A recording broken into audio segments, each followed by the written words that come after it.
Police fighting a crime that's often preventable. Thieves breaking into dozens of cars, even stealing a couple. Our Brittany Weir shares tips on how to avoid this yourself. The Independence Police Department says this week they have responded to over 24 car break-ins, including 2 stolen cars at a stretch of local hotels on Rockside Road. The hotels include the La Quinta Inn, Courtyard Marriott, and Comfort Inn.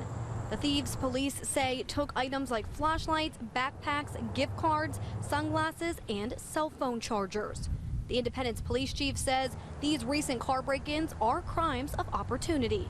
In a statement, Chief Robert Butler says, in many cases, cars were unlocked or people left items in their cars that were visible externally and the cars were broken into.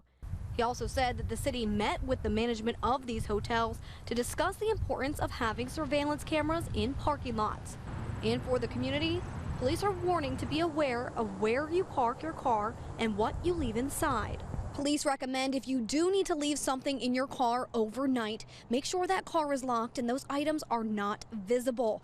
As of right now, no arrests have been made and the investigation is still ongoing. But if you do know any information about these recent car break-ins, you are asked to call the Independence Police Department.